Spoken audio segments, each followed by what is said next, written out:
If you remember, during one of our previous videos, we singled out the newly promoted Leeds United to be the one side that will make life difficult for a lot of teams in the Premier League. While they've been away from top-tier English football for over 16 years, Bielsa's team are a tough nut to crack. And like we said, Leeds United really took it to Liverpool on their first game in the Premier League in nearly 1.5 decades. Leeds were simply in no mood to back down and played the reigning champions as if they're used to playing continental giants on a weekly basis. And even though Liverpool did manage to win the game 4-3, it was far from a convincing win. For some, the game was a great showpiece for the league in general, and how excited and not one-sided it can be. Indeed, not many teams in Spain, Germany, France or Italy are going toe-to-toe with the likes of Real Madrid, Bayern Munich, PSG or Juventus. The Premier League is different in this regard. On a given day, any team can beat any team, regardless of the team sheet or pedigree. However, the other way through which we can assess the Liverpool-Leeds game would be to call it a game in which no player threw caution to the wind and allowed chaos to dictate their fate for 90 minutes. If you ask us, it was a bit of both. Liverpool offered the sort of complacency that harks back to those days when you'd see Gerard Houllier grimace, Kenny Dalglish look stoic, or Brendan Rodgers gritting his teeth as a player would commit the sort of defensive error that you would normally never see. The game was a sort of sneak peek of how Liverpool's title defence could derail before they even find their rhythm. While Leeds put on quite a show that was full of vigour and passion, the naivete they displayed could be forgiven. They hadn't played in the league for 16 years. They might be in for a tough time if they keep trying to be more expressive on the pitch. But that's a debate for another day. A hat-trick from Mohamed Salah dragged Liverpool to the finish line, and Jurgen Klopp couldn't have been happier. The German tactician downplayed his team's questionable defending and maintained that a scoreline such as this was normal for a first game. However, we know that the former Borussia Dortmund manager would have been raging at his players in the dressing room. Last season, Liverpool were the deserved runaway champions. With the win over Bielsa's men, they are now unbeaten at home in 60 games. The result matters, regardless of how many goals they conceded. Perhaps somewhere during the title race when the plot thickens, these 3 points may prove to be extremely crucial.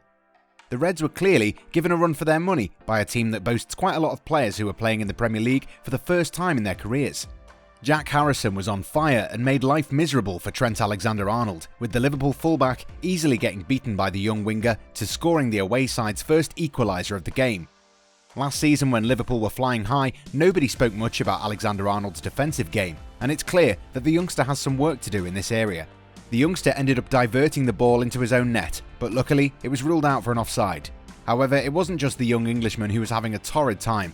Joe Gomez was jittery to say the least, and never seemed very assured whenever he was called into action.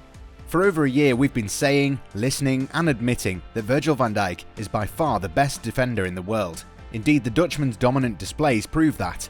However, it took relentless pressing from Patrick Bamford to force an error out of him and make it 2-2 on the night. While he did score on the other end, Van Dijk's error was something that you normally don't see. Naby Keita was given the nod ahead of Fabinho in midfield, which contributed to the clear lack in conviction defensively. The former RB Leipzig man isn't as industrious as the Brazilian, nor does he have the right spatial awareness. During the dying moments of the 19-20 campaign, we did see complacency creeping in at Liverpool. Teams started using pace on the counter to make things difficult for the Reds, and Leeds did that to near perfection. Up front, Liverpool were fairly good with Mohamed Salah once again showing why he's one of the most fearsome forwards in the game today. A lot of questions will definitely be asked about Leeds' defence, but you can forgive Bielsa's men for being a little bit too energetic. Liverpool, however, should definitely be worried about their performance against Leeds. While no one expected the game to be a walk in the park, the Reds did not do themselves any favours by showing so much complacency when being pressed deeper in their own half by a relentless opponent.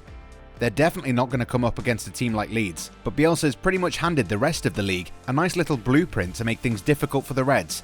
They're definitely beatable and have their issues. This is why the lack of transfer activity is going to hurt the team in the long run. While the other teams in the league have started spending heavily in the transfer market, Liverpool have been uncharacteristically quiet, with Tsimikas and Thiago the only arrivals so far. While Thiago's signing is definitely a great start, Liverpool still have issues. Chelsea have already spent about €200 million on the new players this summer. Frank Lampard was given a war chest to invest on the right players, and he's gone about his work swiftly, bringing in the likes of Hakim Ziyech, Timo Werner, Thiago Silva and German wonderkid Kai Havertz. The Blues are still in the market for a goalkeeper, and Rennes's number one, Edouard Mendy, is reportedly close to making a switch to Stamford Bridge. Manchester United have been haggling with Borussia Dortmund over the transfer fee for Jadon Sancho. According to the media outlets in the UK, personal terms have already been agreed, and regardless of the complications, the Red Devils are likely to bring in a right-sided forward or winger before the window shuts. They've already brought in promising Dutch midfielder Donny van der Beek to Old Trafford and are also looking to bring in a defender and a striker. Rumours of Sergio Reguilón moving to Manchester United haven't stopped either. Solskjaer's side have started playing attacking football and are becoming more solid in defence. However, the Norwegian needs a few more players and is seemingly backed by the club's ownership. Similarly, Arsenal have made decent signings as well and have made a great start to the new campaign with a convincing win over Fulham, where new signing Willian played a hand in all goals scored. Their bitter Merseyside rivals Everton have also made a couple of really good signings. James Rodriguez has been reunited with Carlo Ancelotti once again and put on a show in his Premier League debut against Tottenham.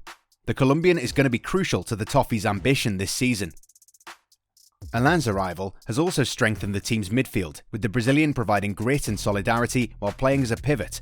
All this has been done while Liverpool have just waited and watched. It's understandable that Klopp doesn't want the core of his team to be destabilised, but one of the most important features of every great team has been its ability to keep things fresh, while also keeping the current crop on its toes. Moreover, Liverpool don't have a lot of depth or the best options coming from the bench. For instance, who would fill the hole left by Virgil van Dijk if the Dutchman gets injured or suspended? The former Southampton man's dominance can't be replaced, but having a solid option always helps. Similarly, we don't really see any plan B or C if the team's excellent attacking trio starts struggling for goals or consistency. The team's attacking engine is definitely purring and doing a great job. However, the current campaign is going to be unlike any other campaign. Due to the global circumstances, football calendars have been affected everywhere. Timelines have been pushed forward, and the current campaign will see games come thick and fast. Outside the Premier League, you have the Champions League and 2 cup competitions. Squads of every big team are going to be stretched, so it's unavoidable to lose players due to injuries. While the team's medical staff is really great, they'll be working around the clock to ensure the well-being of every first-team player. However, you can never be guaranteed of an injury-free season, and that's where the trouble lies. But that's not it. As we mentioned earlier in this video, Liverpool are the prime suspects of post-title complacency. The Reds had started leaking goals once football resumed after a 90-day hiatus. They were letting in goals and were not as dominant as they were during the earlier part of the campaign. While it was initially believed that they would be back to their usual selves come the new campaign, the result against Leeds proves that the players are having focus issues. Or maybe it's just that teams are slowly starting to lose their fear when it comes to facing the reigning champs. Tactically, Jurgen Klopp is one of the best managers around. He knows how to get the best out of his players and has done a really great job at making Liverpool one of the most dominant teams in Europe. However, the German tactician's man management skills could be pushed to the limit this time around. Perhaps Liverpool's biggest challenge this season is not Man City, Chelsea, or even Man United. It's the club itself. It's definitely not easy to motivate players again, especially after they've dominated like Liverpool have in the last 2 seasons. And this is what sets apart the truly good teams from the great ones. The Manchester United sides of Sir Alex Ferguson were always up for a new challenge despite winning the league as if it was a given. The great Scot somehow always managed to make his players hungrier for success. Similarly, Jose Mourinho's Chelsea were relentless and always wanted to win. Previous achievements were forgotten, and the muse changed when the season changed. The City sides of Roberto Mancini and Pep Guardiola are the same. Winning the title last season was arguably the greatest moment in the club's history, given their 30-year wait. However, it'll definitely be weird and sad to see them wither away if it happens. Of course, we don't expect the Reds to go back to the mid-2000s when they struggled for consistency. But with the teams around them really working hard to close the gap, Liverpool simply can't afford to just sit there and watch things from a distance. With just a few weeks left in the transfer window, the Reds might need to bring in a few new players in order to add a new element to the dressing room and perhaps make them realise how important it would be to defend their title. And starting with Thiago Alcantara is a great first step on the road to doing that. Want to know how we never miss a match? With Fubo TV you can stream any game, anytime, anywhere. Use our link in the description to start for free and watch your favourite teams live.